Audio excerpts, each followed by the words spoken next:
मैं मनीष शाही थर्ड आई astro research centre के series में आपका फिर से वेलकम करता हूँ। आज हम लोग एक बहुत ही मेन लेवल के ऊपर धन वाले घर की बात करेंगे। कल हमारी जो वीडियो आई थी वो फर्स्ट हाउस के ऊपर थी और आज हम बात कर रहे हैं सेकंड हाउस के बारे में।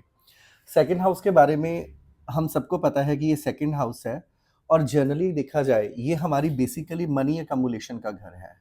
ये हमारे बैंक बैलेंस का घर होता है या इसको नॉर्मल सी भाषा में कहा जाए, ये हमारी जॉइंट फैमिली का घर है और ये हमारी ईटिंग हैबिट्स का घर है।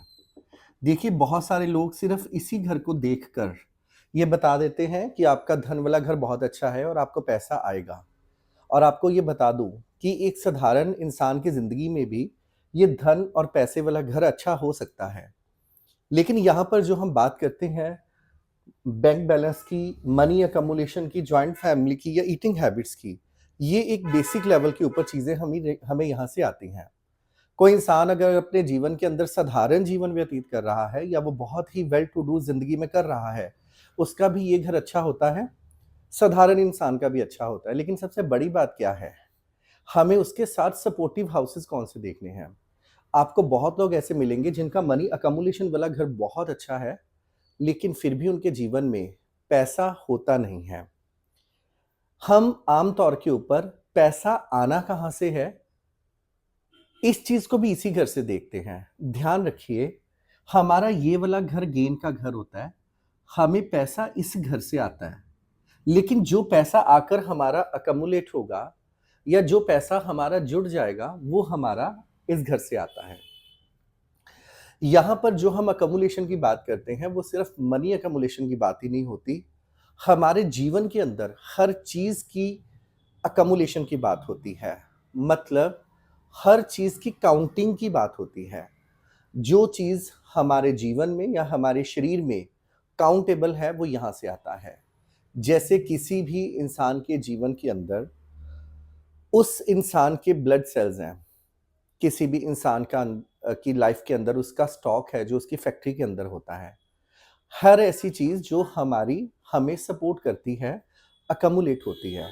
तो लेकिन हर इंसान के जीवन के अंदर ये अलग-अलग रोल प्ले करती है। साधारण सी भाषा में कहें इस मनी अकमुलेशन का मतलब ये है कि जो लोग अकाउंटिंग में, रेवेन्यू डिपार्टमेंट में काम करते हैं, जो लोग क्लर्क होते हैं या जो लोग अकाउंट्स का वर्क करते हैं, कैश का काम करते हैं या नॉर्मल सी भाषा में कहा जाए रेवेन्यू डिपार्टमेंट में वर्क करते हैं, उनका ये घर आम तौर पर अमूमन अच्छा होता है। और दूसरी सबसे बड़ी बात, जो लोग कॉमर्स स्टूडेंट्स हैं या कॉमर्स टीचर्स हैं, अकाउंट्स पढ़ाते हैं, उनका भी ये घर अच्छा होता है। और ये घर से हमारी स्पीच भी आती है। इस स्पीच का मतलब ये नहीं कोई इंसान कैसे बोलता है, इस स्पीच का मतलब ये है वर्क रिलेटेड टू ऑरेटर। मतलब हमें बोल के कहाँ से पैसा और कैसे आता है, वो भी हमें यहीं से पता लगता है। जब ये किसी का घर अच्छा होगा या बुरा होगा, ये हम जैसे-जैसे सीरीज़ आगे बढ़ेगी, हम इसको सीखेंगे। लेकिन नॉर्मल सी भाषा में देखा जाए, आपका ये घर अच्छा है या बुरा है, वो डिपेंड आपके खर्चे के ऊपर करता है, एक्सपेंसेस के ऊपर करता है। ये हमारे एक्सपेंस होते हैं। और ये जो फोर्थ हाउस है, ये डिपेंड करता है हमारे सुख के ऊपर। मतलब अगर हम कहा जाए, तो जो दूसरे घर के सपोर्टिव हाउसेस होते हैं, एक्सपेंसेस और सुख, अगर ये भी अच्छे होते हैं, तो हम इसको कवर कर सकते हैं। 1 मिनट रुकिए।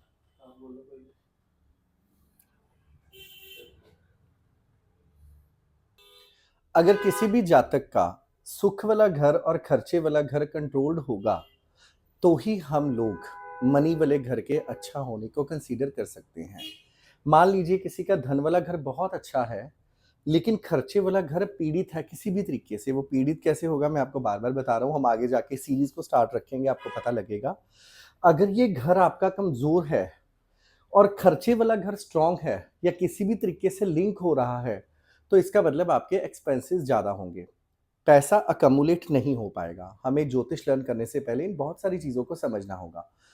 लेकिन अगर मान लीजिए ये वाला घर कमज़ोर है, ये स्ट्रॉन्ग है, तो हमें इस बात को लेकर घबराना नहीं है।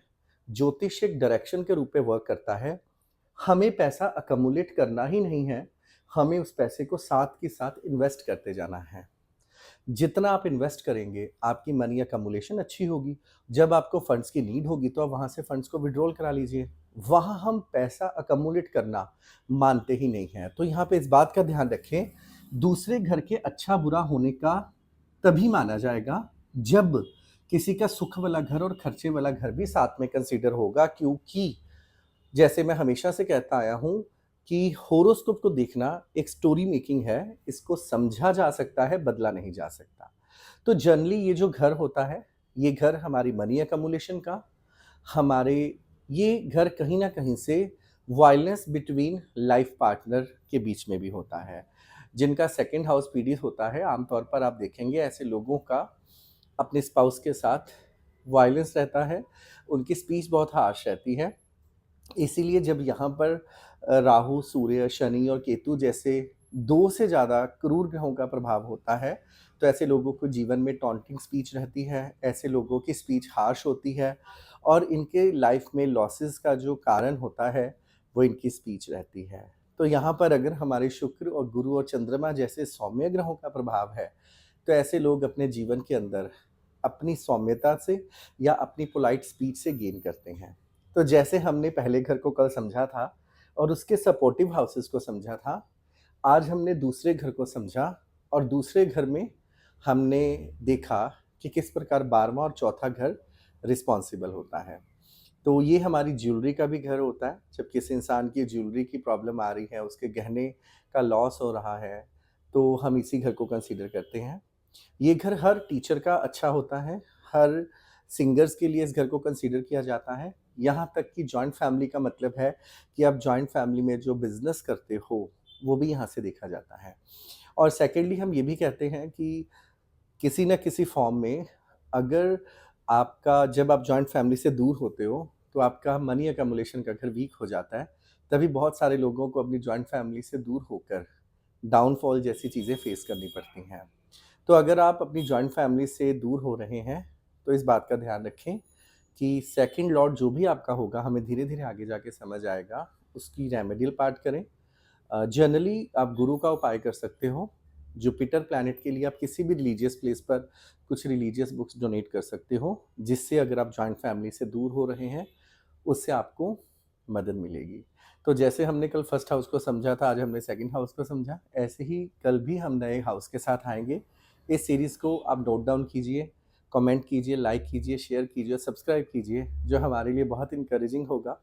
अगर आप हमारी वैदिक एस्ट्रोलॉजी का जो फ्री कोर्स रहता है 1 मंथ का एकेडमिकली पढ़ना चाहते हैं, तो आप हमारे दिए गए नंबर पर हमें मैसेज कर सकते हैं। हम आपको जॉइन करवाएँगे और आप उसको लर्न करने के बाद एकेडमिक वे में भी समझ सकते हैं। लेकिन ये कंटेंट आपको दिन-ब-दिन मिलता रहेगा, जिससे आपकी नॉलेज बढ़ती रहेगी और ये नेवर एंडिंग सब्जेक्ट को हम ऐसे ही पढ़ते रहेंगे। Thank you so much.